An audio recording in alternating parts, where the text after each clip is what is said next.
Aotearoa, welcome to Greenpeace Live.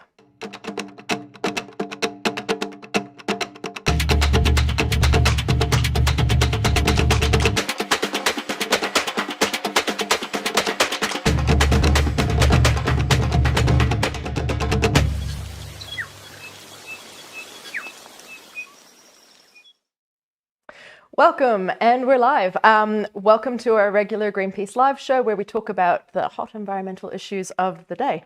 I want to acknowledge again that this show is happening in the context of an ongoing massacre in Palestine, and also against the undermining of Te Tiriti at the same time as the war on nature. So that is all the kind of backdrop context that we're having this discussion in tonight.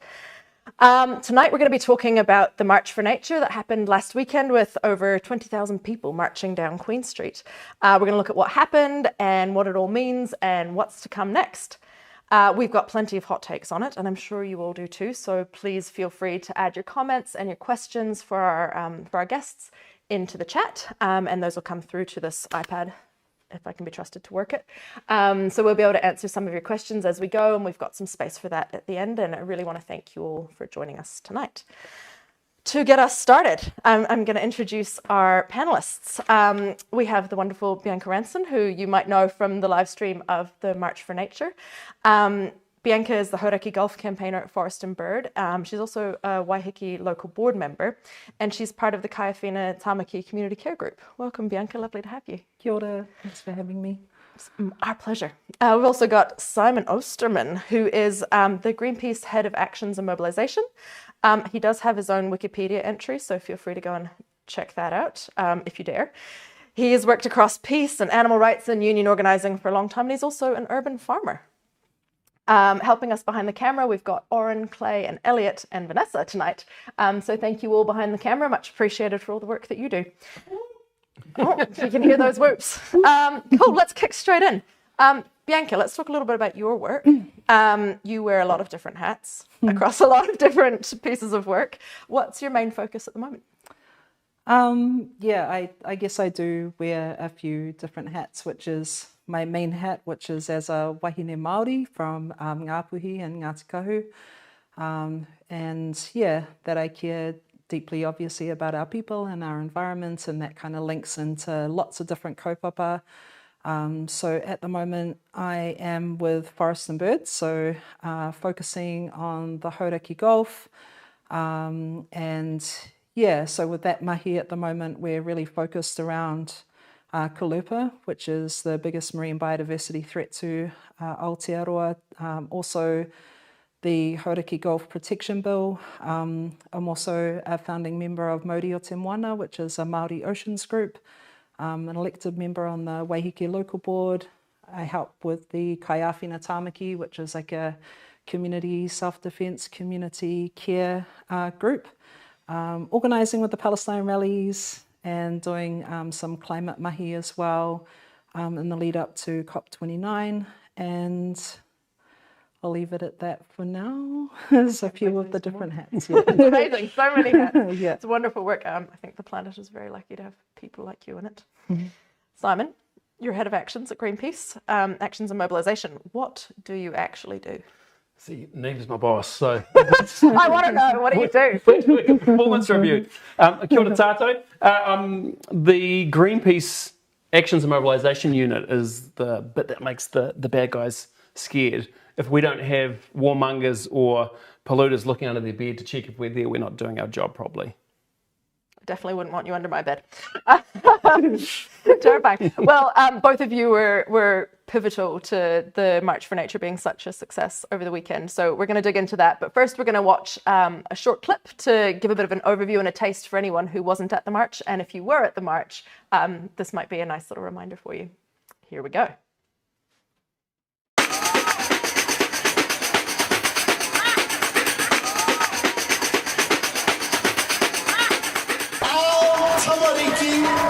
Deserve green spaces. They deserve to hear the call of the manu. They deserve to see the kōwhai bloom.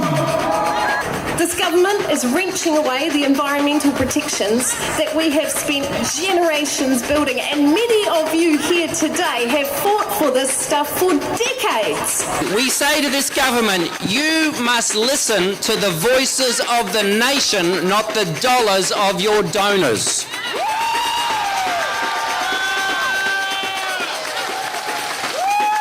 If you could say one thing to the Luxon government today, what would it be? Oh my God, one thing. Listen to the people. Listen to the people. Listen to us.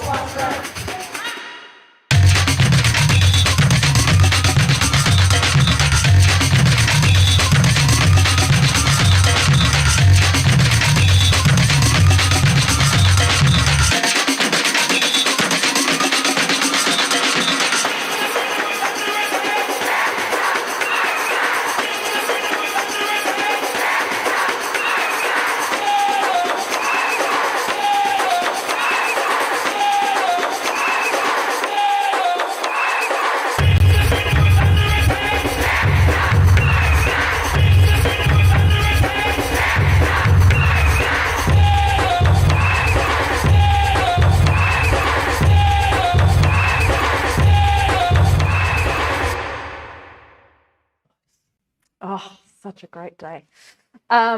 Great samba beats too, from the samba band. Just for our audience watching as well, if you haven't seen, I'm not sure if it's in the comments section or in the description of this video, there's a link to vote for your favorite placard from the march. There's some clear favorites emerging, but if you haven't voted yet, just take a second and go and vote. And we'll be talking about the placards and the people's favorites sometime in the next hour or so. So please go ahead and vote. Awesome. How great was that march, guys? So good. Bianca, do you want to tell us a little bit about why you think 20,000 people came out on the streets with us on Saturday? I think it was, first of all, like 20,000 is amazing. And it was just such a beautiful display of people's passion and aroha and care and deep concern for what's going on with the Fast Track Approvals Bill. I think it was really clear, you know, like even at the front of the march, they have this beautiful, very clear message around the fast track. And then we had tangata whenua that were highlighting the importance of te tiriti and te taiao. And that's a huge part of it. You know, we know that this is anti-democratic. We know it's anti-te tiriti. We know that there's serious concerns about it opening up potential for corruption. And so those issues combined with the continued extraction and exploitation of our environment that we care deeply about as a nation, and that happening within a time of the twin biodiversity and climate crises is just something that is completely unacceptable for New Zealanders. And the reality is that, while this government has clearly been voted in by the nation, I think that it's a clear signal that they're not convincing anyone that it gave them the mandate to go and reverse the oil and gas exploration ban or put through, this fast track legislation, which really just puts a huge amount of power in the hands of 3 people who are capable of making really dangerous decisions around our environment and the impacts on climate change, and even our, international free trade agreements and our commitments to those, and our commitments on the international stage at like COP28, for example. So I think what an amazing turnout, 20,000 people, like for the first march that's kicking off, which is the second massive one to happen on Queen Street that week. The other one being around Te Tiriti, and what we're seeing is people mobilising, and that's all done through the organisation of, Greenpeace and all the amazing people that have come together, but also the building of power, because we recognise the intersectionality of Te Tiriti, of Te Taiao, of extraction, of economy. So a really good start, a really, really good start of people having their say and letting off some steam and letting the government know that we are not going to accept it. Can be pretty terrifying and pretty disheartening for people to see kind of all of this overturning of environmental policy, as well as just like massive attacks on Te Tiriti as well. What does it mean to you to have those two big marches happening in the same, or mobilizations happening in the same week? I think that it seriously questions the ability for this government to continue after one term. And I am also at this point questioning if they will be able to see out this term. We've seen huge mobilisation. We've been on the streets as part of Kaiawhina Tāmaki for the last 8 months every single week, as well as supporting other protests around Toitu Te Tiriti, around the fast track. And I've never seen so much organising and mobilising and taking to the streets in such a short amount of time. So there's huge issues going on that are impacting a massive part of our country. And so, yeah, we're starting to see that people are participating in our democracy, and a healthy, functioning democracy allows for protest. And so we're seeing that protest, and I think people are realising the power of that and the power of collective unity and a display of that. So, yeah, I think it's just extremely important that we continue to allow that to happen. Because, yeah, like I said, it's just an essential part of our democracy, and it's our right to voice our concerns when so many of our rights are under attack. That leads pretty nicely into what I think might be your answer, Simon, after having chatted to you a little bit in the last day or so. What was the highlight for you from the march? I reckon the front of the march was just electric, eh?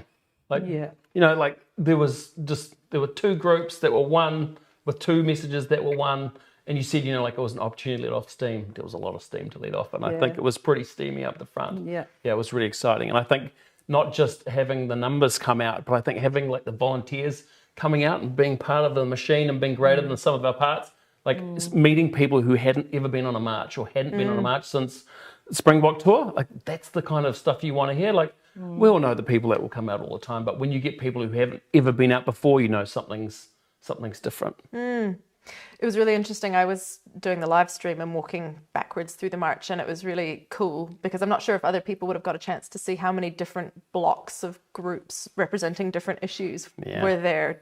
I mean, that was pretty exciting, to see so many people standing for different things coming together. Yeah, and it was intentional too, because what we wanted to do is that we didn't want to just bring one energy. You know, this is a issue that has many, many different facets, and we wanted everyone to be able to bring you know, 100 different angles of one powerful message. And I think we didn't just achieve it, we blew it out of the water. I wanted to ask you both, this is maybe a hard question on the fly, but let's try. If you had a banana, a rose and a thorn for the march. So banana is the funniest thing that happened. A rose is the best thing, or the thing you liked the most. And the thorn is one thing that you think could be improved upon next time, or something terrible, but... All right, Simon, come on, you talk. Okay. You go. I reckon, Give yourself a second to think. We lost the lost and found banner. Like we had this beautiful lost and found banner we made, and like after 5 minutes we lost it. And someone goes, "Oh, is that there?" And I said, "Oh, at least it said lost and found because it made it easy to find." But that was the banana. So yeah, we were a bit worried because we needed, you know, with a big event like that, it's really important we put health and safety first, and we want somewhere. If the tamariki get lost, we want somewhere for them to go. So we had a bit of a oh gosh. Were we going to send the babies off to Lost and Found? Yeah. Well, we had a special. Yeah. All right, that's your banana. What was your favourite thing you kind of got favorite there? thing? Like I said, I think the front of the march was just magic, and I think that beautiful front banner that we had, the Toitu Te Tiriti banner, was just, you know, it wasn't just a banner. It was a banner made with love. It was upcycled. It was recycled fashion, you know, because a lot of people don't realise that fashion is a huge portion of our international emissions. So it was like turning something awful into something beautiful at the front of the march. I thought that was awesome. And I just love how that just all played out. That was good. And then the thing that I think for improvement, this is kind of a good problem to have, but one of the downsides of a large march is that if you're at the back of the march, you could be waiting for an hour. You know, and like, you know, and that Before you start marching. Before you even start marching. Like we've filled up Aotearoa Square, we're overflowing from Aotearoa Square, you need to leave from Aotearoa Square first because, there's some bottlenecks there. It's a bit risky. But if you're at the back, you might be standing for an hour. And people told us they were standing for an hour, and so good problem to have. But, I just wish that everyone got to feel the same energy up the front all the way down the march. But I think people, that's a good problem to have. Too many people. Oh my gosh. Yeah, the front of the march is already at Britomart and the back of the march still isn't out of Aotearoa Square. Yeah, It's well, we pretty said today. We're at the front of the march and we're like, right, we're going to sit down now because we couldn't see the end. So everyone sat down. We just couldn't see the end. And I think we were saying over the megaphone, do you know where the end of the march is? And we're like, we don't know because we can't see it. And someone radioed in and people hadn't even left Wellesley Street. So it was big and it was awesome. So it's a thorn, but it's a thorn on a rose. Thorn on a rose. Love it. Every rose has its thorn, so they say. Bianca, how about you?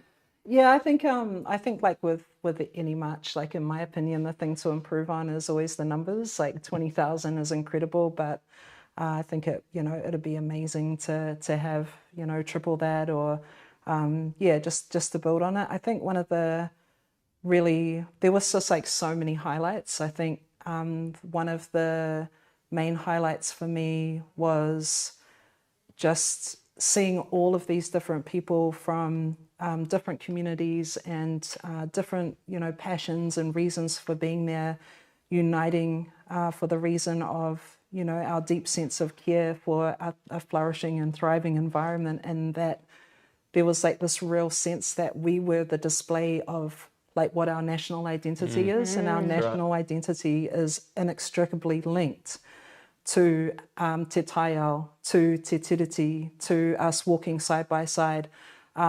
So that was just amazing. I wanted to touch on the banner. So the banner's made by Lucy, who is from Fashion Rebellion Aotearoa, and her mahi is just absolutely stunning, and she upcycles like all of the fast fashion and turns them into incredible clothing and banners that highlight everything from deep sea oil to she did this amazing one that's like a cape, and on the back it says Nation Oil, and so just a shout out to Lucy for that beautiful banner.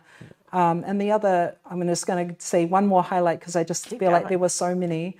The other one was that many of us as kaiawhina that were there that day, and a lot of our whānau that were there, had been at the Toitu Te Tiriti Hikoi on the Thursday, and pretty much every single person said that they loved the March for Nature more. And I thought that was really surprising to me, and people kept on saying it to me over and over again, but it was the energy. It was the energy that the hikoi brought, and particularly at the front. And I think when we are dealing with a government that is just like there's attack after attack, and we're all working in spaces of activism, of looking after our communities, of protecting our environment, it's a lot, like it is heavy mahi, and we have a huge responsibility. But the march was so incredibly, I came away feeling like I was revitalized, I was energized. I'm like, let's go, like this is just, everyone was feeding off the energy. And I think that there's real opportunity for us to kind of combine those two things so that we can learn from one another and build power together, because they are completely connected.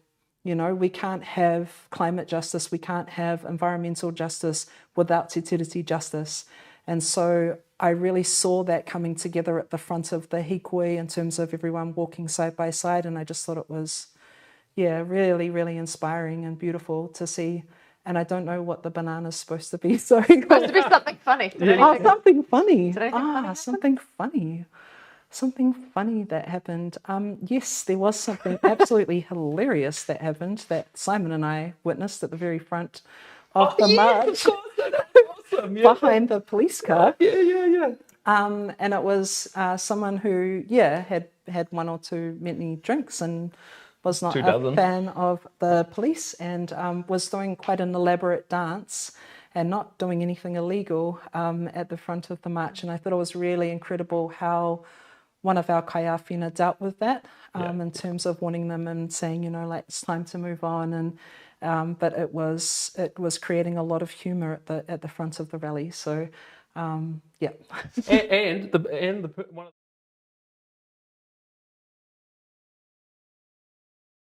Yeah. I just want to touch on one of the things that you said, because I think one of the key lessons of people power is that people remember how we made them feel more than what we said. And we said a lot, but I think the main thing of people going away and feeling like really invigorated and like they had a good time, like that is what we want to do. That's as important as the numbers. Yeah. Oh, absolutely. And we nailed it. Yeah, because it's building a movement, you know, it's about the energy, it's about the feel, and everything about what we're standing for is absolutely beautiful. And it's fighting against things which are taking us further and further away from a livable future. So it's just natural that all of these actions that we have are going to be uplifting and positive, because that's exactly what we're fighting for. And I think that that came through with everyone's like kōrero that they shared. With so much of the march, it was just. Yeah, it was an incredible energy. Yeah, because, you know, campaigning is a marathon, not a sprint. Yeah. And like, if anyone's done a marathon before, you know, trying to maintain that energy lap after lap after lap is just so much easier if you just kick it off with a big, exciting event where everyone feels that their voice is not just welcome, but a part of making it magic. You really got that feeling, that like the radicals are the people in government right now waging a war on nature. There wasn't the radicals out on the street. These are people who stand, for, as you say, for like all of the good things in this world, out together, treating each other well and having a good time together and standing for a good cause. What would you say to people? I mean, I've spoken to a few people since the march who were like, oh, I've never marched before and I was a little bit nervous about coming, so I didn't come to this one, but it looked really great. What would you say to people who've never marched before after this one? So like to get that 50,000 or more that you're talking about for the next one. Yeah, I mean, I think everyone who was at that march, you know, the power in going away and telling your family and your friends and, you know, bringing another 5 or 10 people with you for the next one really helps. And it's that word of mouth. So if we had 20,000 people that had this electrifying, amazing experience of being there and being amongst the music and the messaging, I think that definitely helps. The people who are still like not convinced, I would say, like, come to the rally, like just come to the rally, experience what it's like to be amongst the crowd. That can be overwhelming for people sometimes. Listen to the speakers and hang at the back, you know, and just take it easy, but join, because this is, and know that your personal power standing alongside tens of thousands of other people is how we build the momentum, is how we can tip the balance and create the change that we deserve and our environment deserves. So I think sometimes people will think, you know, oh, just me not participating isn't going to make a difference, but we really do need everybody, and we need everybody to understand the intersections of these different kaupapa as well, and that they're all connected. And so if we're turning up for the environment, then it makes sense that we're turning up for Te Tiriti. If we care about climate justice, then it absolutely makes sense that we're calling for an end to ecocide and genocide. So I think, just finding a way to connect people in and to understand their personal power within the collective movement. Yeah, I think that the key thing is that the people who said that they'd never been on a march before and they were a little bit scared about turning up, but they turned up anyway and it was awesome. That's who we should be listening to. You know, you don't need to listen to radicals like us. No, you're not the radicals. Oh, yeah, sorry. Right way around. We're the environmental conservatives. But you know, we were at the pub afterwards doing a debrief, and someone said, you know, I didn't want to tell anyone, but I actually never been on a march before, and I was actually really worried. But I went, and gosh, it was so awesome. It wasn't what I was expecting. I think the thing is that when we're doing activism all the time, it becomes really normal for us. But actually, we're not the target audience. The target audience, if we want to make change, is everyone. And so that includes people who haven't done this before. And if people are saying, I was scared, we shouldn't hide that. We should say, people were worried about it, but they came and it just blew them away. It was the complete opposite of what they expected. They had, you know, it wasn't just a protest, it wasn't just a message, but they actually had fun. And it was fun. Yeah. It was awesome. I didn't want it to stop. Yeah.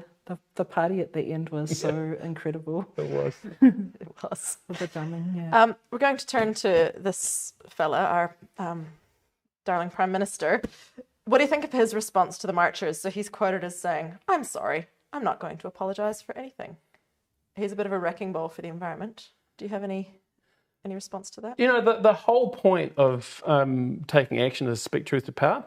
And it's really important that we face the decision maker and put them on the spot that they have to respond. The fact that he responded meant that we made it a thing. You know, like there were thousands and thousands of submissions and they were all individually beautiful. And he basically tried to ignore them, but he couldn't ignore 20,000 people marching. And that is the power of people walking shoulder to shoulder. Should we go to a little clip of this? I don't even know what we call this. This head in action. Okay. You guys are doing great. How are we doing time-wise? I want to hear the music. That is so amazing.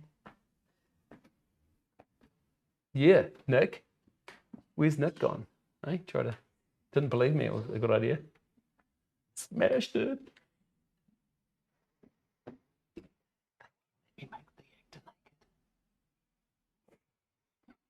All right, enough whispering there. So that was a little bit of the March advertising of one of our wonderful volunteers dressing up with the Christopher Luxon head to the tune of Wrecking Ball. So on Sunday, the government actually announced in response to the march that they are unbanning offshore oil and gas drilling, which is pretty terrible. It's a fight that many of us up and down the country with kind of Greenpeace, community groups, iwi and hapu, we fought for almost a decade, and one by one we kicked out all the oil companies who were planning to do offshore oil and gas exploration here. And then on Sunday, the government thought the appropriate response to people marching against the war on nature was to overturn this ban. And to be honest, we took it with a little bit of a grain of salt, because we know that it's big and it's hard and it's expensive to come all the way out to Aotearoa to do this risky sunset industry business off our coasts. And I think that really kind of hit home then later this week when, I think it was just yesterday, I'm not sure on the days anymore this week. It's been a big week after the march, guys, hasn't it? The last listed oil and gas company actually pulled out of Aotearoa, showing that there isn't that interest to do it. So I think it's all kind of part of this government, almost just like radically anti-environment agenda, where they're just kind of, throwing environmental policy out the window. But we fought this for years. We'll keep fighting it, and the movement's growing. So we're going to talk a little bit about that pretty soon. Do you have any response to that, Bianca? Oh, it's just real dinosaur talk from a bunch of dinosaurs when it comes to the environment. And it was only in November, when we were over at COP28 that Aotearoa, like New Zealand, was embarrassed on the national stage because of the mention of it. They won, fossil of the day, and it went worldwide in terms of reversing the oil and gas exploration ban. And in 2019, when that ban was put in place by the Labour government, that was celebrated on the world stage. It was absolutely celebrated on the world stage. People at COP knew about it, environmentalists around the world. It was huge. And so to actually go back on that in a time where it's absolutely critical that we are phasing out fossil fuels and that we are taking our international climate commitments seriously, is just, it's despicable. Like and it's unbelievable that the government is making such dangerous decisions and adding fuel to the climate crisis, and also putting our Pacific neighbours at such a huge threat when they are, they're already losing their island homes. So, it's just, it's one thing after the other. It's an act of desperation. It's prioritising an economy that is not compatible with a livable future. It's avoiding the change that we can have. So it's not, we know all the solutions. We have everything available to us to address the climate crisis, to move to renewable energies. It's all there. But it's this reluctance to move away, from this kind of system, and not just the economy, but all of the interconnected systems of oppression. Whether it's the attacks on Māori, whether it's the inability to make a clear and stance for humanity around a genocide, whether it's about the continuation of extraction and putting all of this wealth into the hands of a few. Like, that is not our future. it can't be. It's not compatible with a future that is right for people and planet.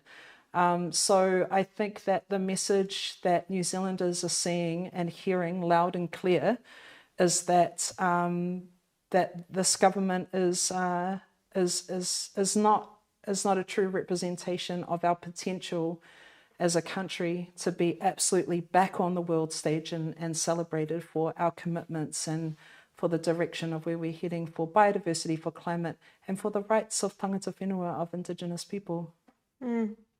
I mean, you raise beautiful points, and I think it's really interesting how we often lighten this work with jokes and effigies of Luxon and wrecking balls and placards and all of the things, but I guess the one cold hard fact of this is that there's physics says we've got to stop polluting our climate, right? For the sake of all of our children, for the sake of our future. Simon, I want to be a little bit serious with you. I'm going to take you to depths unknown. You got this. You got this. You got 2 kids. I got 2 kids. What do you reckon to what this government's trying to do for the future? I just think that the best of the last government, of the let's do this, was banning oil and gas. Like if there was a moment where that government lived up to the promise of what Jacinda said to the youth of today, it was that. This government is let's undo this. Everything. Like it's not just oil and gas. It's just not like the founding document of the country. It's just everything. And I kind of feel like they're trolling us or something. It's really like, I reckon they had the oil and gas ban ready to roll after the march. And you know what? I don't care. I mean, the thing is that ultimately we proved with the actions that we did around oil and gas that the national government's irrelevant. When it comes to people power on the ground, those companies don't want to come back because they know that we're gonna stop them. And we'll do everything we can for my kids, everyone else's kids, to make sure that the thing that they don't study is the stupid government of 2024 and all the rubbish that they did, and they'll be studying about how we stop them by bringing thousands of people together with thousands of messages behind one big narrative of people and planet first. It's really that simple, I think. I don't. That was pretty serious. No, it's good. I mean, one of our activist elders, so I think you were actually with me at the time, was talking about how in Aotearoa, the kind of identity of society is set under national governments when people decide actually what do we stand up for and what do we stand against. And it feels like this is kind of one of those culture setting moments, where people say, nah, that's not the country we want to live in. That's not what we stand for. Yeah, no, I agree. I mean, when National got in and their 2 partners, I mean, there were a lot of people who were feeling really, really down. And I felt like the odd one out because I was like, it's going to become very, very clear what has always been under the surface for those 3 parties. And the thing is, if there was a time for people to live our values, it's when the issue is being polarized so much. I mean, this is an opportunity for us to stand up and not just talk about stuff, but talk plus action with some strategy, and we can change shit. And not just change shit once, but make it so that no government will touch this issue again. Just like we did with the nuclear free moment, just like we did with Springbok and many other movements. We're going to do it again, and I'm excited. Or like the oil and gas issue, where it doesn't matter if the government overturns it. Like it's a bad move that's embarrassing on the global stage. But actually, we feel pretty confident that if international oil companies came, we could fight them off again. And we think our fight was pretty strong last time, so we won't have to. So exactly.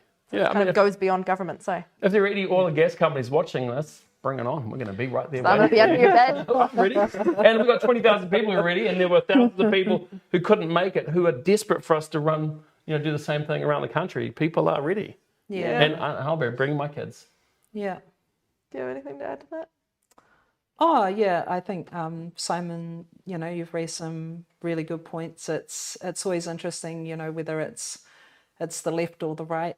One will kind of, and particularly for us as Māori, if we're looking at te tiriti and te tiriti justice, one will kind of do things in a way that is not so obvious, and the other one just says it straight to your face. And so the benefit of that, what's been said before is what David Seymour has done, for example, with the Treaty Principles Bill, is something that not very, very few Māori have ever been able to achieve, and that's about uniting Māori people across the motu. And so, it is this. It's such a hugely important moment in time for so many reasons, and we're seeing, the rise of the right, and we're seeing the global rise of the far right as well. As a lot of things are coming under immense pressure because of climate and other factors, and I think it's we're just seeing this kind of last ditch attempt to try and hold on to a system that really is not suitable for us moving forward, and for a fair and just future for our young people, where they have access to healthcare and to education, and they have the ability to buy a home, or to, so that everyone has the ability to have a house or a home here, and that's really going to take some fundamental shifts in the way that we are looking at our economy and valuing our environment and valuing all of us on this journey together as tangata whenua and as tangata tiriti in Aotearoa. And I think it's such an exciting opportunity ahead of us to achieve that. And so, we can say, it would be better if we could have achieved that in a way that we are absolutely certain is going to be peaceful, for one where the goalposts aren't kind of moved all the way in another direction, that we could have done that in a much better way in terms of moving in that direction. But the thing that comes out of it is people unite, and they become much more aware, and it's a huge consciousness raising kind of experience around all of these issues that we're facing. So I just agree, it's like, yep. And bring it on to the developers. It's not the first time, as Māori, we are the land is us. And so if you are launching an attack on our reo, whether you're launching an attack trying to mine out of our whenua and whangaroa, it's all connected. And we have the responsibility to stand up for ourselves and to protect the tapu of those things. And I think that there's space in there for people who wanted change and voted National or New Zealand First, probably not ACT, who are looking for a change. And I think the one thing that I actually really liked about the march was there were some New Zealand First people who came along and they said, and they pulled me over and said, you seem to know what's going on here. We need to talk about democracy more. I said, we're talking about democracy. And I said, what does that mean to you? And they said that there are people who voted for New Zealand First who are really worried about this bill, and that that they felt that the reason why they voted for New Zealand First is because they wanted more controls on democracy. But actually, they're finding that now there's this bill. So I think there's actually risk for particularly New Zealand First and National if they don't pay attention to the people, because the people that turned up to the march that was a broad range of society. It wasn't just lefties. This issue is bigger than left and right. There are people who want to have good local democracy, and this bill's just snatching that away. And it doesn't really care who you vote for. It's really about who pays the ticket. Yeah, we did some Greenpeace polling recently, some Horizon polling that showed quite a significant number of National Party voters were very concerned about this fast track bill, and I think it's really important that we really acknowledge that people can have voted for whichever political party they want. It doesn't mean they need to stand by and watch the fast track happen. It doesn't mean they need to stand by and watch seabed mining happen in the South Taranaki Bight. It doesn't mean they need to stand by and watch massive irrigation projects go ahead. I think it's really important that we're an inclusive movement, Yeah. Okay, well that was good. You took the going deep on the serious very well. We're going to mix it up a little bit, and we're going to do a bit of a showcase on the placards from the march, because there were some stunning placards on the march. So we're going to watch a little video, and if you haven't voted yet on your favourite placard, get in there, because we all have. Otherwise, you're just going to see a bunch of our favourites. So get in and have a vote, and we'll announce the winners shortly. Protest placards and banners have long been a powerful tool for expression, resistance and solidarity. From hand-painted posters to digital prints, whether political, funny or abstract, each sign tells a story. A protest sign is a personal statement. Whether it's a simple message in bold letters or a complex piece of art, every sign reflects the individuality and creativity of its maker. These signs of resistance are as diverse as the people who hold them, showcasing the unique voices united for a cause. Protest placards capture the spirit of the moment and are snapshots of history in the making. Politics and placards go hand in hand and are not just words on cardboard, they're calls to action. They challenge the status quo, demand change, and hold those in power accountable. A clever or funny placard can lighten the mood of a serious issue and make people smile or connect with people on a different level. They could even go viral. During the anti-nuclear campaigns of the 1970s, placards and posters demanding Aotearoa stay nuclear-free and that nuclear testing stop in the Pacific became iconic symbols of the struggle that remain in memory even today. The placards of the school strikes for climate made clear the message about climate justice and the dissatisfaction with the government's progress on lowering emissions. But ultimately, what makes protest placards truly special is the communities they represent. Every message, no matter how simple or elaborate, is a testament to the collective effort of people coming together to demand a better world. It's about being seen, being heard, and making an impact. So the next time you see a protest placard, take a moment to appreciate its uniqueness, its message, and the hands that created it. Because in every one, there is a piece of history, a spark of creativity, and a voice that refuses to be silenced.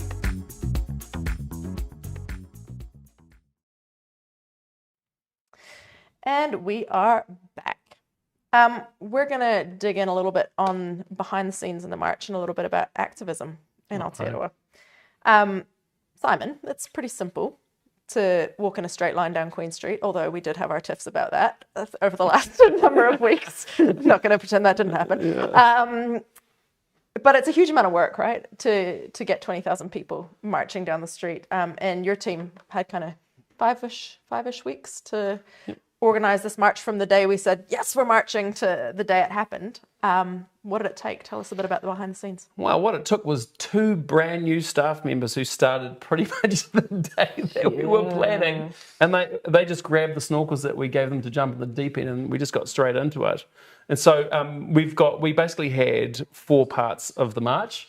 We had the promote, we had the mobilise, we had the prepare, and we had the deliver. And so the promote is obviously the role of the comms team, but there's also a role for my team too. So, the head that we had with the wrecking ball, we organised, an activity to get media. So our team, even though we're action orientated, we also do activities to get media. So we did that. Mobilising means that we work with others to get their peeps to come. So we had to map out all the possible people who'd come before, who might want to come, and we had to build relationships with people really quickly and communicate quite a lot of information pretty quickly to get people interested and motivated to come, particularly considering that there's a little bit of fatigue with marches at the moment. So, we had to do a bit of convincing with people, but, to build the momentum, it can't just be us. It's got to be others. You've got to be hearing it from not just your Greenpeace mate, but your Forest and Bird mate, Kaiawhina mate, whoever you can. And so, so we did some mapping and we had to reel in other people to help us with that, because that's not something my team could have done on our own. And then we had the prepare and the deliver. And so the prepare means that we take health and safety of everybody seriously, and we plan for the worst case scenario.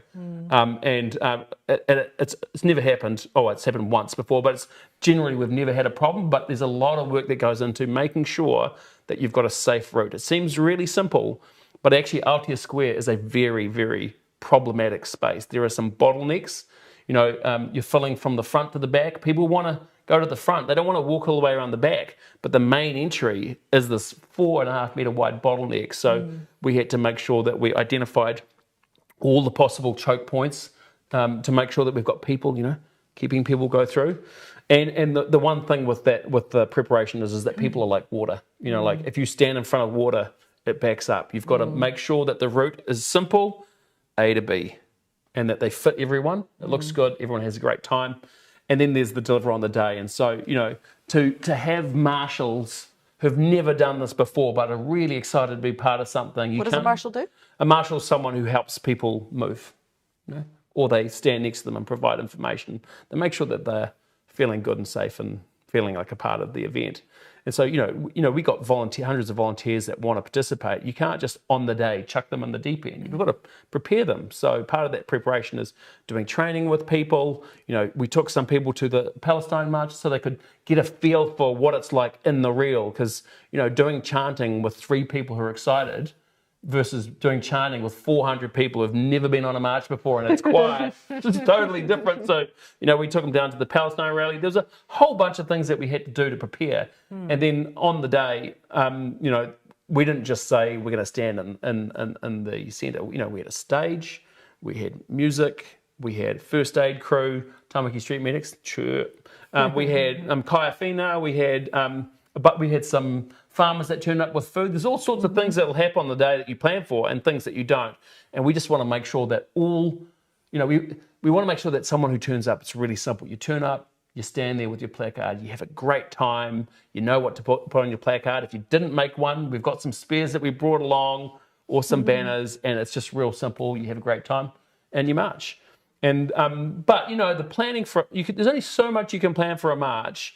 Once you start marching and people start moving, things basically fall on the head of the march. And so we purposely planned to have our most experienced, awesome kaiawhina crew who know their shit at the front, who can keep things live and exciting and make sure that the energy flows through the march. We created scenarios for different numbers. We created scenarios for less than 5,000 people, for 10,000 people, for 15, for 20. Seems simple, but TK Plaza can't actually fit 20,000 people. And so our plan wasn't actually to go to TK Plaza, but we got a call and some of the traffic management crew who I'd spent ages working with to get the route right, blocked off the wrong area. And so, so we made it work. Yeah, we made it work. Out. Yeah. We made it work. Yeah. So there was a lot of things. So, so promote, mobilise, prepare, deliver. But my crew was in there, but it wasn't just us. We had fundraisers who stepped up. We had people who'd been volunteers for 20 years, people who'd been volunteers for 20 minutes. We had forest and bird crew who are like, we want to go with our block, but we want to be a part of the whole thing. And so you just got to make sure there's a space for everyone. The other thing which is difficult is the closer you get to the day, the harder things get because people get real excited and there's a lot of wheels spinning, but not things moving. And so my job is to make sure that people keep doing, we keep rolling. The closer we got to the day, the more ideas we had. But, in the last week, you just got to say, we're just going to focus on the basic things. Keep people safe, make them have fun, and make sure everyone's welcome. And I think we nailed it. And we couldn't have done it without our friends. It's a KPI check right there. KPI done. Sweet. Very good. I'm still employed. We've talked about kaiawhina a little bit. Do you want to tell us a little bit about kaiawhina and what you do? What don't you do? So I guess like in Tamaki, there's always been, people that have come together to try and keep community safe during different actions and different events.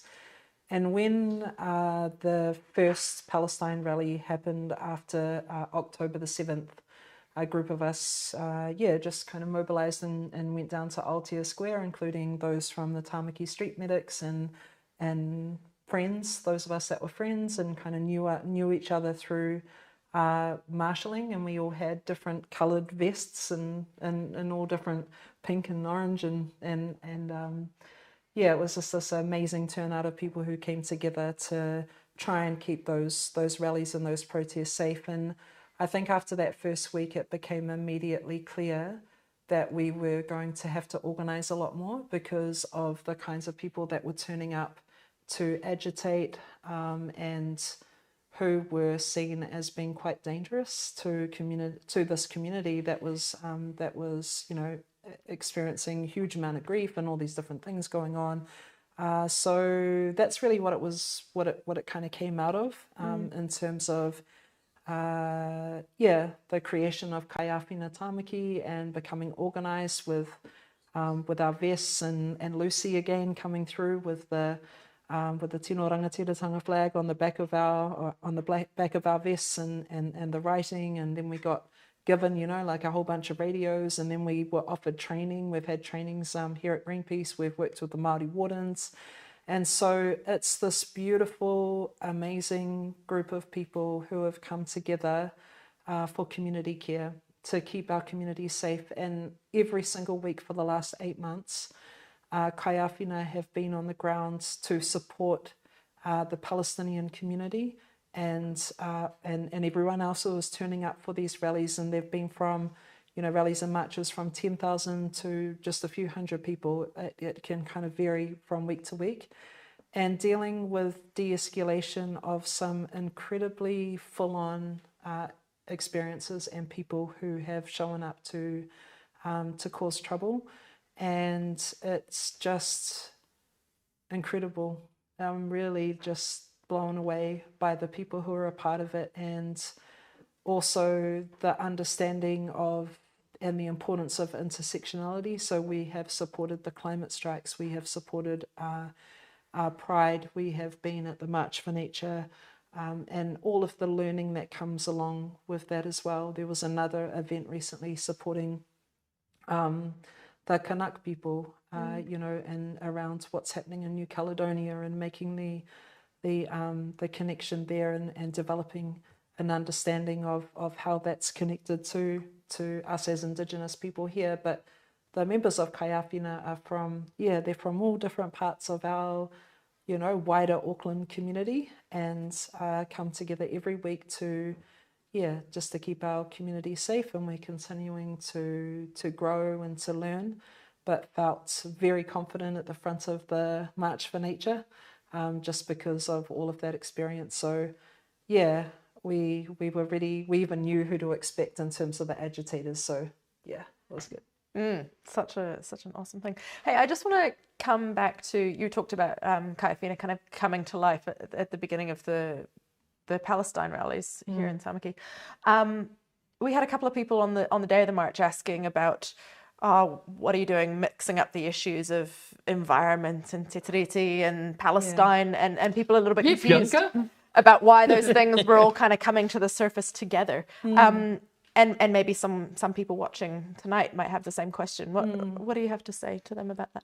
Yeah, I think that's a really important and really valid question, and something that's important for us to talk about. I think Kaiawhina is actually a really awesome example of that, where we're exploring all of these different kaupapa, and learning about systems of oppression, whether it's to do with Indigenous rights, whether it's to do with our environment, or even geopolitically what's happening within our region, whether it's what's happening with AUKUS or what's happening in Palestine, and so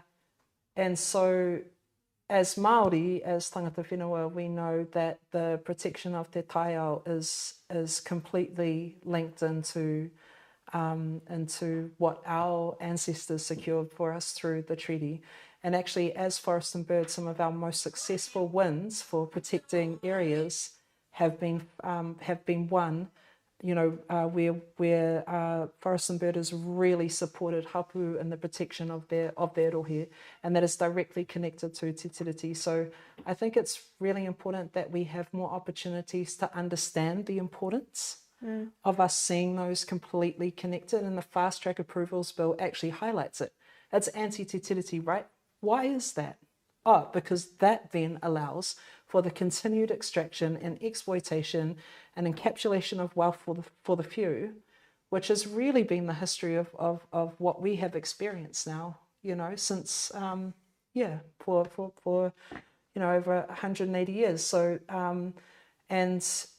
so I think that there are conversations that we need to have, some really honest conversations that we need to have with one another, and provide those opportunities to learn about those connections and the importance of showing up for each other, and knowing that if we are truly to see, Te Tiriti justice, then we're going to see a thriving and flourishing environment, and the ability for communities, tangata tiriti and hapu to work together within their areas to realise that. And that's what the treaty secures, and I think that a lot of people don't actually understand the importance of those being connected. Toitu te tiriti, toitu te taiao, it's simple. And that was that banner at the very front of the rally. I thought it was really powerful.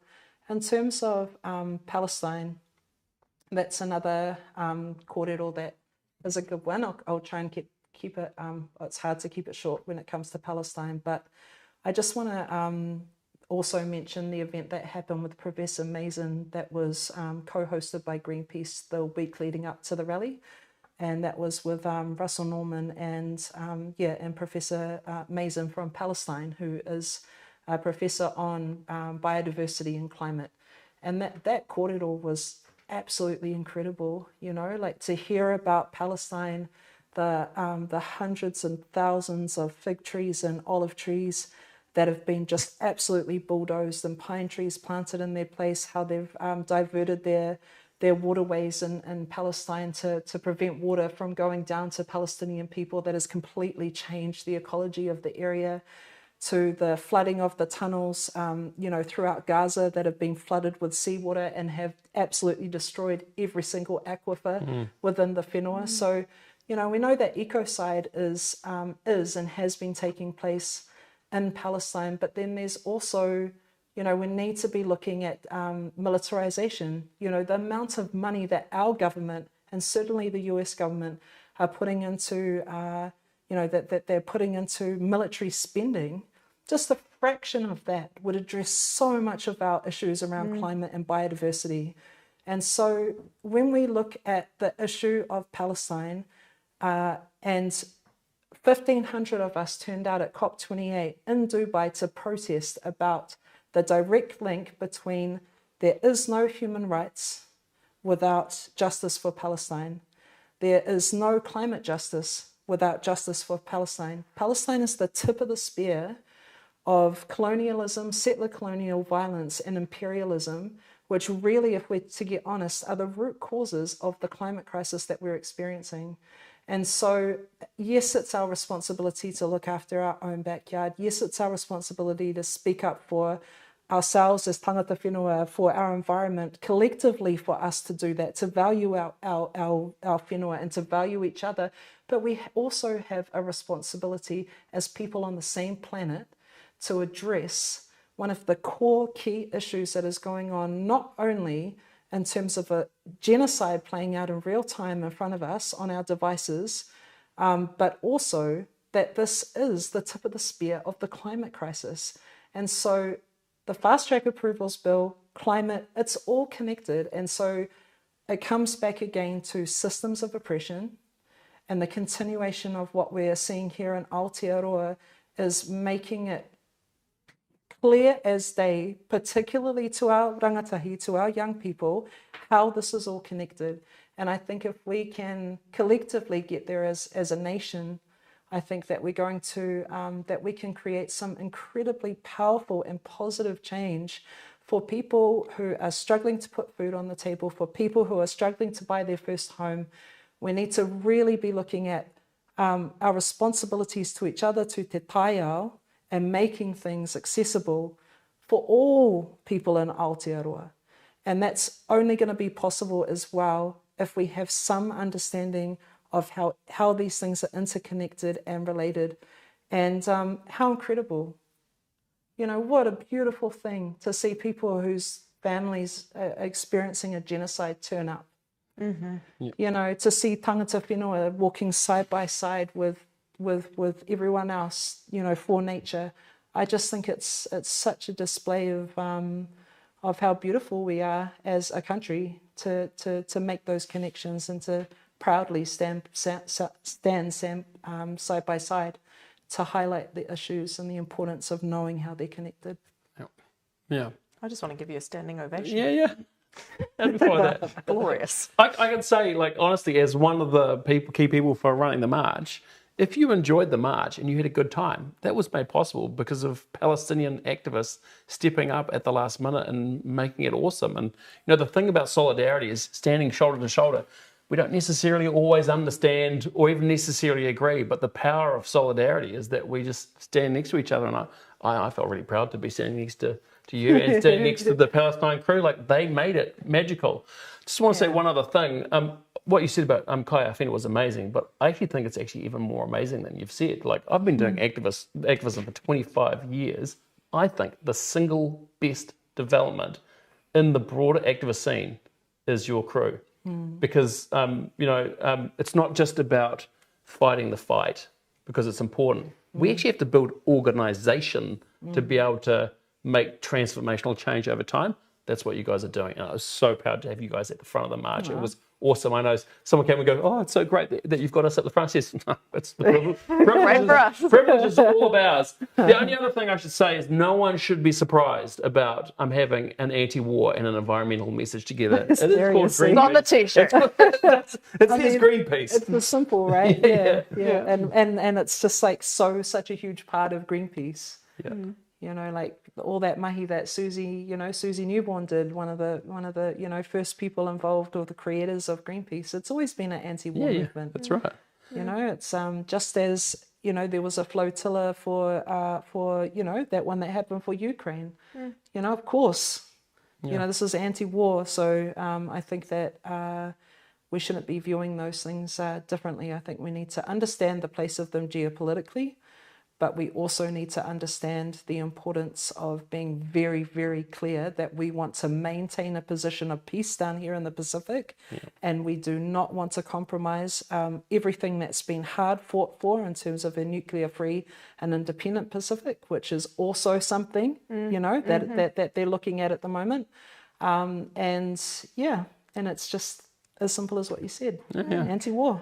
And similar to what you were saying at some point there, I think for Greenpeace, some of our best work has been working with Māori. Like, there's no way that Greenpeace alone could have taken on the oil industry in Aotearoa. Like, we worked with some of your close whānau members as well, and like, there's no way that Greenpeace could have kicked Petrobras out of, like, out of the country. That had to be done with whanapanui. And, like, it's a fight that I think when we're doing our best work, it's alongside tangata whenua as well. And it's so interconnected. And if we're going to win these fights, we need to do it together, eh? Yeah, I think we should actually go. I think we can go a step further. I think that for some of us it's a political thing, but actually it really is a practical thing. Like I said before, we couldn't have pulled off the march without our crew from Palestine. But actually, te tiriti is the best defence for the environment. And that's not just a political statement; it's just a reality.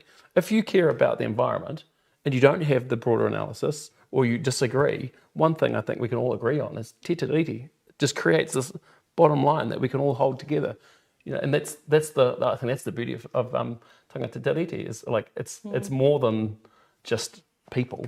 It's people together, and it's a document that we share, and it actually protects everybody. Yeah.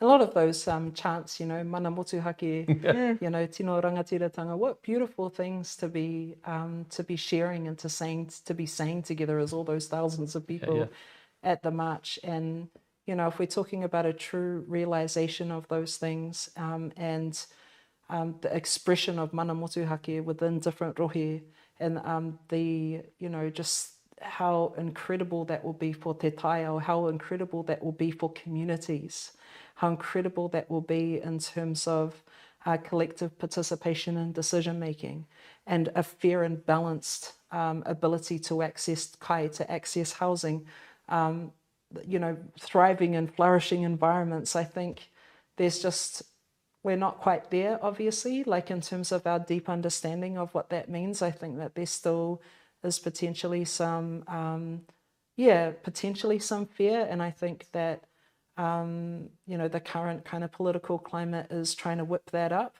And it's absolutely not necessary. And I think one of the reasons for that is because by whipping up that fear, it enables extraction. It moves us further away from what we actually need to achieve and the direction that we deserve as a nation, collectively together. And the purpose is, we know, 80% of the wealth in this country is held in the hands of very few people. And so when we're really looking at the realization and expression of mana motuhake, it's not compatible with that.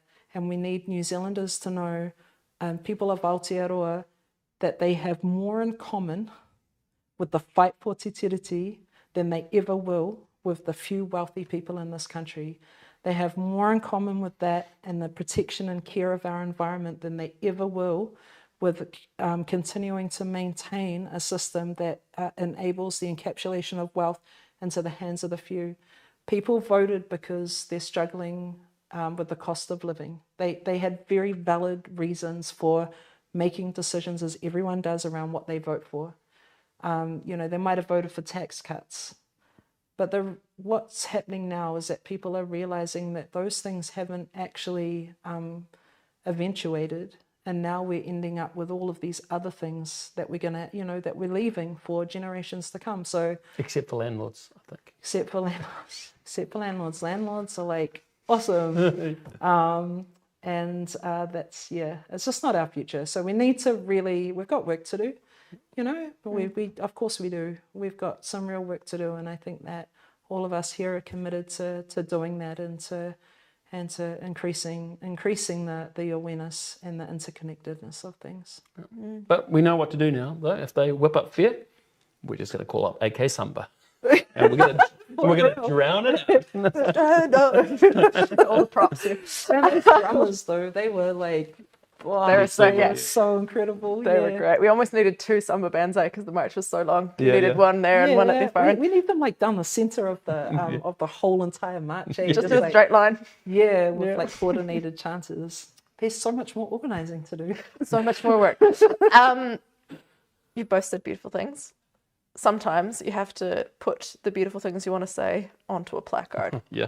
In one word or some words or in a picture. Shall we have a little look at what the choices were for the best placards at the march? In 3rd place, I believe everyone can see this, we have the I Stand With Nature. Woo! That's beautiful. That's a beautiful one. In 2nd place, the giant Christopher Luxon effigy with blood on his hands. I don't even know. He could move his hands. And in 1st place, comms team will forgive me for saying this banner out loud for anyone who can't see what's on screen. It says "Stop 3 Wankers." Yep. In the style of Stop 3 Waters. In the style of Stop 3 Waters. It won the best placard at the March for Nature as voted by you. We had a little debate just a couple of minutes before we went live around which 3 wankers they were talking about. Do you think it's the three fast track ministers, or do we think it's the Prime Minister and the Deputy Prime Ministers? Yeah, if you're watching and you made the sign, could you tell us? Clearly there's more than 3. That's so right, yeah. Clearly there's a lot. But I mean, I would have thought it was about the fast track approvals bill being about those 3. But then it could be the 3 leaders of the coalition. But who knows? Doesn't matter. It applies. It applies either way. This was the people's choice. I think that's the most important thing. That was the people's choice. Did you 2 have favourite placards? Well, I did. It didn't get on there because we couldn't find them. There was one activist had one that said, "I've seen better cabinets at the warehouse." I thought that was so good. Was that really on one, or do you just wish it was? No, it was. It was that one. We just couldn't find the original one. I think I know who was holding it. It was good. And I had my one was, "You're so vain, you probably think the sign is about you," which is, I take it to pretty much every protest. So it's one of those ones, like down with this kind of thing. Just you can use it at any event.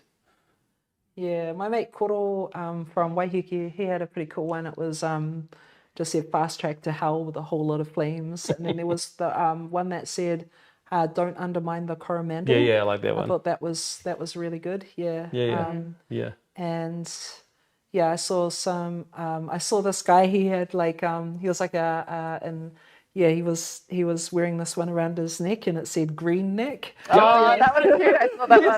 That one was cool. There were some creative ones. There were a couple of people who dressed up as like river slime. And had some river messages. I quite like those ones. I went up and said hello to them. Lots of animal costumes. No, my favourite one, it said "Give Shane Jones the finger," because that was pretty good. That was the WWF. It said we meant C's up for ceasefire, not C's up for empire. And then next to it there was a little kid just holding, and it was like his mum, and he was just holding a sign that said it said "Listen to your mother." There was some "Respect your mothers" too, which were pretty good. I think we all wish our kids held one of those signs. Yeah, but that's like, I think that this is like part of like why that march was so great. I just love it when people dress up like the Sevens and bring like clever placards. I love it. There were a lot of banners, though. I don't know if people noticed, but there were hundreds of banners. Like awesome. People spent so much time making those banners, and that makes it just so much better. Yeah, and even heaps of these are real cool. Yeah, we got some back here. I don't know if people in the audience can see them, but we've got a bunch of them that got returned after the march sitting behind us. As a trained sociologist, I like the nurture nature one. I thought that was quite clever. There were some sociology students that were chuckling at that one. And I love the Maui dolphins. The Maui dolphins were just so beautiful. Oh, go grab one. There's one just there somewhere. Come bring it because people can't see it. I can see it. You can see it? Yeah. Oh, thanks, Bianca. It was really cool also talking to the kids about their placards because actually a lot of the little kids really understood. This is why you're the Hauraki golf campaigner. You can do the dolphin The movement. Maui uprising, they're joining the orcas and the hectors. But not The hectors but the Mauis. Those are beautiful too. There was a pretty strong contingent to those ones on the day. Yeah. But really impressive how the little this kids one's understood pretty the cool. fast track issue. I was quite blown away. Yeah. I reckon They found another one. also there was a really cool one that Mikau, also known as Bloody Samoan online. So he did this one that was Kill the Bill. Oh, actually Zane was using it, wearing it on his t-shirt, and it's like a play on Kill Bill, but it's got like a wahine with a taiaha. Oh, Uma Thurman. Yeah, with a taiaha, and it says Kill the Bill. It applies to obviously more than the fast track approvals bill. So I thought that the Kill the Bill ones were pretty cool too. But just so many amazing, just the creativity and the humor and. Yeah, there was one awesome. other one which I almost forgot, which was from some PSA members, and it said, "Can't believe I missed John Key." Oh, So good, so good. True. I don't know if I'd go that far. I don't know if I'd go that far. Yeah, at least he recognised the Hikwe's from hell, I guess. Yeah. Well, he listened to the march against mining. So What was it? Yeah, I can't remember who said that. Maybe it was Judith. No, I think it was John Key. Yeah. What do you reckon to like placards as like a bit of an outlet when you're feeling kind of, despairing about the state of the world? It kind of is pretty awesome to get to spend a little bit of time thinking about how to make it funny and how to make it. yeah, it just makes people more Creative. invested in it. But also, there's nothing worse than going on a march and it's just quiet. There's no chanting, there's no summon, there's no signs. Like that's part of the magic. Like there's a recycled banner at the front. It's awesome. Yeah. It's beautiful too. And there's people with the signs. No, I just think it's great. But I also think it's more accessible for people too, because I think if people can bring their own message and they can feel like they're a part of it, that's more than just being a person walking down the street being a part of someone else's march. It makes it everybody's march. And we've all got slightly different things to say too, eh? So Yeah. it captures that. Simon, tell us how, maybe people don't know, if when we're doing the really big banners like this one here behind us, like the one at the front of the march, how do we do it? Wow. We just pay people. No, so what we do, we spend hours and hours in committees going around in circles, coming up with names. No, tell us how we physically make them. Come on. So what we do is we've got an awesome comms team. They tell us what the message is. We put it on a computer, and we've got this warehouse where we project the image onto the material on the wall. And our wonderful volunteers come in and they trace it with a ruler and a pencil. That's why they look so good. I mean, people often say, "Did you get that printed?"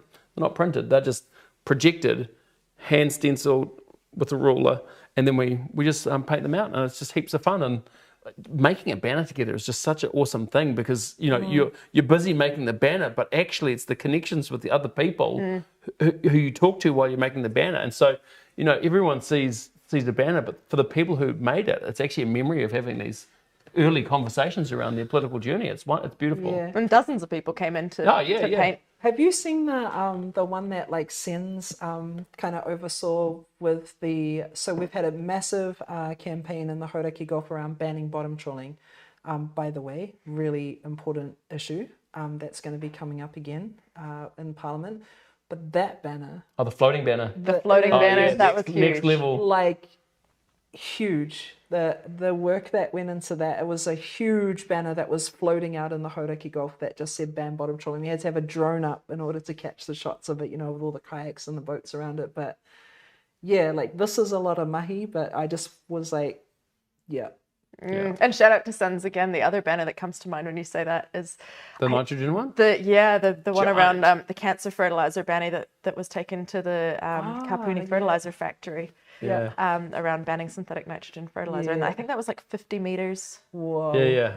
long. The letters were so big. Yeah. I mean, you've seen like my favorite banner is the giant Palestine flag that was in Qatar. It was huge. It was like 150 meters wide, about 10 meters wide. And you just see this drone shot, and it's just like Insane, because one of the drone shots look really awesome. But one of the downsides of drone shots is you can't pick out the individual banners, but like big banners facing up, you can read them. Yeah. Can tell your activist nerds geeking out over your favorite banner. Oh my gosh, I never thought about it like that. We saw Activist geeks. I know. But if you've never made a banner before, come down to Greenpeace and help us make a banner. Like it's next level. It's so fun. We've got a new volunteer coordinator who's going to be doing banner workshops with people so that you can make a banner for your own issue. It's heaps of fun, and they look great on your wall after a rally. You could say. You forgot to tell people the most exciting piece of equipment that's banner making equipment that we have in this warehouse, which is the giant magnet wall. Oh, the magnet wall. Yeah. Well, when we project onto it, you got to project onto a wall, and people don't hold it because that's really tiring. So we put magnets on it, and it just holds it up, and it's just those magnets are no joke too. Like when you try and pull them off. I know. Yeah, it's serious operation. Yeah. So often other groups will come into the Greenpeace space and make banners for their issues. Yeah, you're welcome. Please come in. You know, one of the things I really loved about the march was the energy before the march. Like our warehouse really became alive. And like I just think that's so important, particularly for those people who want to be at the heart of the march, being with a bunch of awesome people you've never met before and going, these guys are awesome. Like I've got friends that I've met from making banners 25 years ago. You know. Yeah. We're going to get into and this. some enemies too. No.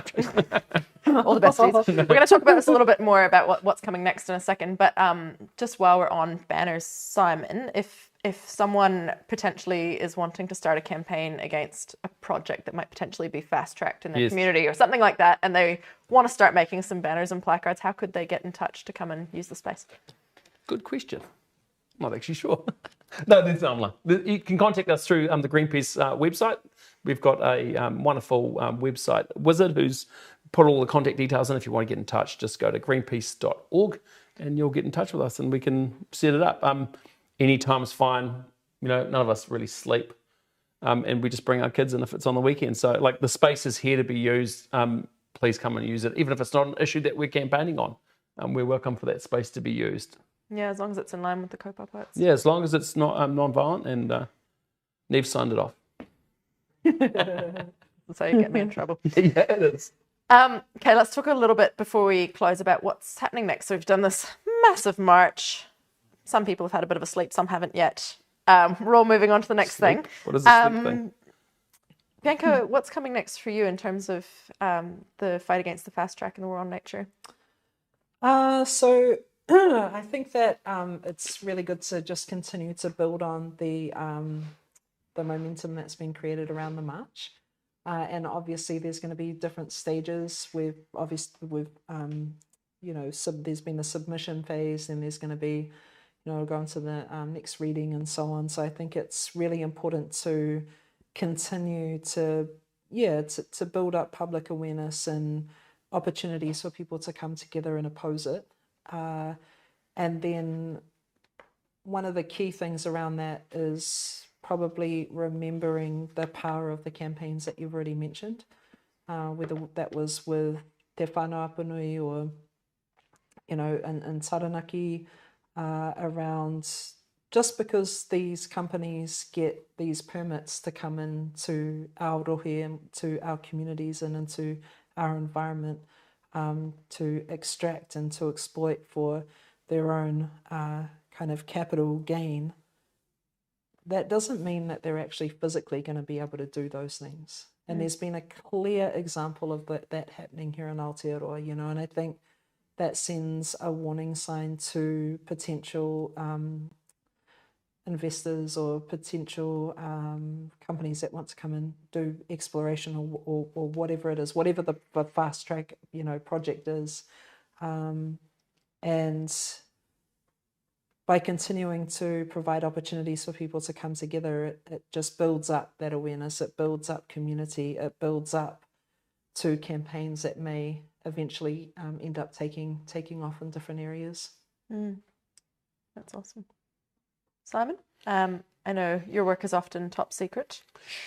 Could you share a little bit about what Greenpeace and the crew are going to get up to in the next few months? Yeah, so I think the key thing is that we need to keep using the build process as a way to build momentum to the real fight, which is going to be with the companies that are trying to use the process. I am very confident that we will be able to get the government to change aspects of the bill, but we're being pretty realistic that there are going to be things that we're not happy with.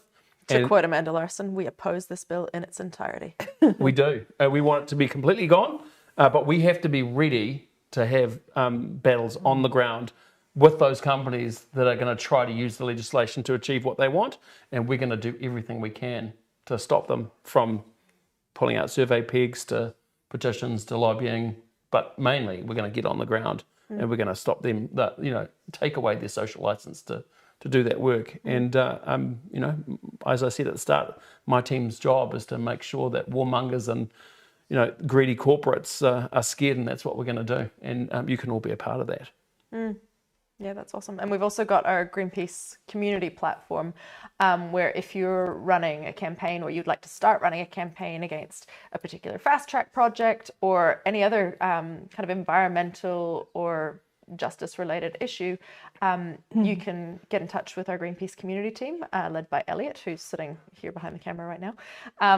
And he'll be able to support you to get that up and running, so you can run your own petitions on that and start your own campaign. And I think that's a really valuable resource for people to know about right now. That's right. As part of placard making, but if you're not in Auckland, it's another way that we can help support and start that. Yeah. And I think the thing that's as important as the work that Greenpeace and Forest and Bird and others are doing is that there are grassroots groups all around the country who are doing awesome work, who are ready to be involved with the next stage in the local area. We're not going to be able to win this just at a national level. We're going to need local communities, tangata whenua, working together on those local issues. And there is going to be a space for everyone to be involved, whether you're never been on a march before like ours, or you're ready to pull up the survey pegs. There's space for everybody to be a part of this mahi, and we welcome you to all join us. Awesome. And our friends. Speaking of our friends in the audience, I have neglected you, and I apologise. I was on the wrong tab on the iPad, so I did not see your questions. We are going to get to them right now. All right, quick, fire some questions. Okay. So we've got a question from Victoria, who met all sorts of people travelling to and from the march, and many seniors even who hadn't protested before. Cool. How do we keep their active engagement in the fight ahead? Over to you, Bianca. Oh, okay. How do we keep their active engagement in the fight ahead? In the fight ahead, yeah. In the fight ahead. Right. So I think something that we are so amazing at as a community, as communities, or even something that I've definitely noticed amongst our own people and just as a country, is that we are amazing storytellers. And particularly for our kaumātua, for our older people, they have the most incredible stories of our environment. Going down on Waiheke, going down into knee-deep water and picking up crayfish and paua and mussels and these things that are functionally extinct now, and so with the younger generations, they've lost the opportunity to have the lived connection with these taonga species because of governance, because of overfishing, because of extraction, pollution, and so on. And so I think that us sharing stories with each other, whether that's at home, whether it's asking questions within our families, within our communities, within our with our friends, or with Greenpeace or Forest and Bird, and celebrating those stories, celebrating the importance of our environment, our lived experience with it, our connection to it, and what we want to secure for our young people and for future generations, and weaving that into what's happening politically now and how we are actually moving further away from achieving that. So we can already see what we've lost, and we're lucky that we have our grandparents, some people have their great-grandparents or their parents, to tell these incredible stories about, all of these things that they've experienced. And so we can enable a platform in the storytelling through social media, through other platforms to share those wider. And I think also, creating more of an understanding of the process of first reading, of submissions, the importance of submitting, and then the submission phase, and second reading and third reading, and how it all happens, how these things are changed from ideas into law to enable this to happen. So yeah, I think storytelling, the importance of storytelling, and lived experience and connection, and celebrating our biodiversity, our taonga species, and our environment, as well as an understanding of the political kind of pathway where that enables such dangerous legislation like this to become a reality. And then, of course, there's the opportunities to let off some steam with the protests and to really understand the importance of showing up. If there's one happening, show up. Make sure that you're like, okay, it's happening on this date. It's in my calendar. I'm going to make signs with the tamariki. I'm going to bring my friends, and we're going to show up because this is our future. We're in a climate crisis. This isn't okay. We need to be heard. So I think it's a mixture of all those things. Good answer. One of my favourite protests ever was someone who now unfortunately has passed away, but she came to a protest with a Zimmer frame, and she did a blockade where she just literally walked very slowly with a Zimmer frame across the entrance, and the police just stood there and were like, "Oh, we've got to wait." And she was like, it was awesome. And remember our good mates, Jeanette Fitzsimons and Rosemary Penwarden and Jenny Campbell doing the Grannies for Climate Change, Grannies Against Climate Change at some of the oil conferences. They were so cool, eh? So cool. Barbara loved the opportunity to vote for their favourite placard, but their favourite did not make the cut. What was Same it? as me. Mine wasn't even on the list. Which was Friends of Freddie in a semicircle of the frog. It was great. Yeah. Someone explain, in case people don't know, who's Freddie? What's going on with Freddie? Come on, Frosted Bird. Well, I love this whole thing around Freddie, particularly because I was part of a movement where it was the korora, right? The little blue penguin became I have the t-shirt still. the tohu, and the sign of life, and the sign that something was incredibly wrong at Putiki, and they kind of become the symbol of the movement, and so. Yeah, so we have Freddie the frog, which is an incredibly endangered and precious taonga species, which is under immense and immediate threat of no longer being around if the extraction in the Coromandel goes ahead, and it. We've had a response. Do you remember what the quote was from Shane Jones? He said, "Oh, bye, Freddie." Bye, Freddie kind of came to promise. Just mind-blowing how callous and cruel a statement like that is. And to actually think that it's humorous. We know that our futures and our existence is completely reliant on the interconnectedness of our biodiversity, which keeps the fabric and the stability of our ecosystems and our world in place so that we can have a stable climate. And here we have someone with a huge amount of power standing up and making a statement like that about an incredibly important taonga species.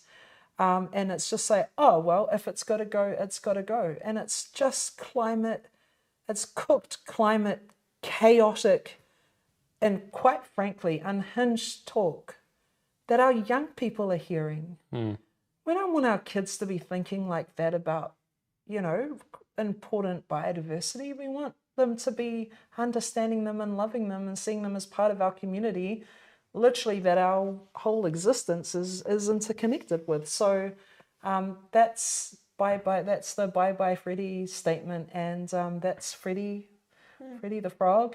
And just what an awesome, amazing tohu, I want a t-shirt. I've got heaps of penguin ones, and now I want one. I love frogs just in general, but Yeah, so But so it's that's great a bit of the kōrero. I'm not an expert. There's other people in Forest and Bird. Thanks for putting the pressure. Yeah. And then the Coromandel Watchdog. Who told you something? No, but you know, the thing I love the Yeah. most is that people have taken it and they've reappropriated it, and Yeah, you know. yeah. But I just think it's kind of ironic because like frogs are literally the canaries in the gold mine for Aotearoa. It's like going, Straight up.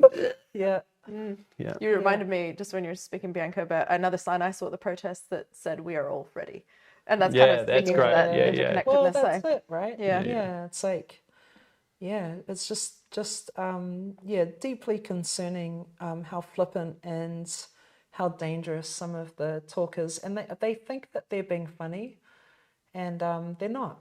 You know, and this stuff gets written in history. You know, you want to be the minister that saw this go extinct for a sunset industry that should have been over long ago because we're in a climate crisis. Like, So it's distasteful. just wild. It's quite unbelievable. Yeah. Well, speaking of the Archie's frogs, I feel like we should do a shout out to Archie's Coromandel Watchdog, Yeah. who have commented to send their love to you both. Oh, great. Yeah. And Oh, the love love for from the us. march. Yeah. Yeah, they're amazing, doing amazing mahi. Yeah, I actually think And ours, not mine's. when we were talking about who needs to be on board, I actually think the first people that we thought of, sorry, Forest and Bird, was actually Coromandel Watchdog, because like Coromandel is like really important to people in Tamaki Makaurau, Yeah. you know, and I think having this like one of the longest running grassroots environmental groups who've just been doing the mahi in and out every year, like there's so much respect to you too, you know. Thank you for coming and bringing your crew. Yeah. You know, all of the ones that are doing work down there or over there. Keeping us on our toes. I'm going to get you two to do a little activity in a second. We're going to do one more question. So Bryce asks, what comes next? Submissions on the bill are closed. I think this week was maybe the final oral submissions in the select committee. So. What can individuals feeling energised by the march do now to keep the kōrero going and feel like they're still in the fight? Well, we've got a few things. Yeah, I mean, there are lots of things to do, but one of the key things of activism is don't wait for others. You've already got the people you need to make change. It's your mates and it's your friends. It's people you go to church with. It's people that you're studying with. You already know these people. Just get together, find your thing. Might be Freddie, and you know, don't wait for us. But when we come into town, you know, we'll be there to back you. I think the other thing that people can potentially do is to understand, you know, which projects are part of the fast track approvals that are on the list, and to, if there are projects that are within their rohe, within their community, to look at who is maybe doing some organising or education around that and try and connect in, because whether, you know, there's another big protest or whether there's developers that are going to come into that area to try and, you know, start these different projects, by creating community, a strong kind of community connection and understanding, where you have hapu, community, NGOs all working together to understand what the real threats are, and also as a way to be able to mobilise when the time comes, whether that's for a march, or whether that, if that's people decide to take a stand to defend te taiao within their area. Awesome. We've got a couple of other things you can do. Some of them have been mentioned. If you made a placard that you're very proud of, and it's not made of cardboard, it's made of something else, hopefully, you could stick it on your fence as a way of showing how you feel about the issue. And if you don't have one, you could make one to stick on your fence. We also have a new petition on the Greenpeace community platform from Save Our Springs. So it's a new petition to protect Te Waikoropupu Springs. So jump on Greenpeace community platform and sign that. And it's already kicking it already. And it's already kicking it. It is doing really well. Yeah, it's great. There's also an open letter to the oil industry, and it's basically pledging your resistance against offshore oil and gas drilling. So it's basically saying to the oil companies, if you're coming back, we'll resist you. So jump online and sign that. And as Bianca and Simon both said, keep your eye out in your local area around who is organising around different issues and different potential fast track projects. And there's going to be lots of other support coming in and other campaigns coming. So keep an eye out. And if you're doing the looking for people to organising and you can't find them, then you're doing the organising. I feel like that is unfortunately my activist story, being like, I wish someone would do something. But we need help. Like if you can't find someone, you need help. Forest and Bird, Greenpeace, Coromandel Watchdog, all these groups are ready to grab you and hold Join you your real local tight. forest and bird branch. Yep. Yeah, there's so many great. Become a member. The other thing you could do, and I finally in my life get to say this, like and subscribe to Greenpeace Live and stay up to date with the hottest environmental You mean to issues point of to the the day. subscribe? I don't know where it is, but like and subscribe. To close out, I really want to thank everyone who's been with us tonight watching. I really want to thank you, Simon, and you, Bianca. It's been really, really great chatting with you both, and for the both of you for all of your work opportunity. on the march. It was just a wonderful, empowering experience for everybody. So really huge ups to both of you and your teams, and all of the people that we work with who made it possible, everyone who turned up, and everyone who hasn't turned up yet and is going to. Thanks, Bianca. Thank It was you. awesome. It was seriously, it was so It awesome. was awesome. Yeah. Well, Simon, man, like, whoa, like there's some real, that's not easy, mahi. Like I was very impressed with the huge amount of organizing and real care for the relationships and the connections of the groups that participated. Like, you seriously did an absolutely incredible job. And I've never been at a protest where I felt so incredibly safe, because I was privy to the huge amount of organisation that went on behind the scenes. What people see is just what they see when they turn up, you know. But to see how safe it was, how well organised it was, and to see all of that work that was done, and at times like, oh, another Zoom, another hour, another, you know, and then it's like, oh yeah, and now it's like a breeze on the day. So, you know, well done. You really did a phenomenal job. So bring on the next one, and Greenpeace and Forest and Bird and Okay, you're jumping ahead. I have a little activity which might get us all in trouble, but okay. I think we're going to try it anyway. Is it called Pass the Potato? No, it's not. It's not. This is the least powerful person in the room right now. The activity we're going to do is we're going to try and say thank you to, we can't say thank you, obviously, to all of the individuals who made the march a success, but we're going to try and say thank you to, as quickly as you can, as many of the different groups. Not individuals, because that will definitely get us in trouble. But let's talk about the groups that were involved that we want to say thank you to, and then we'll close out and say goodbye. Okay. Not in any particular order. Not in any order. Just go. Is it one each? Or? Okay, so Forest and Bird. Greenpeace. Forest and Bird branches. North Shore, Waitakere, South Auckland. Yep. And we had Hawke's Bay. Three.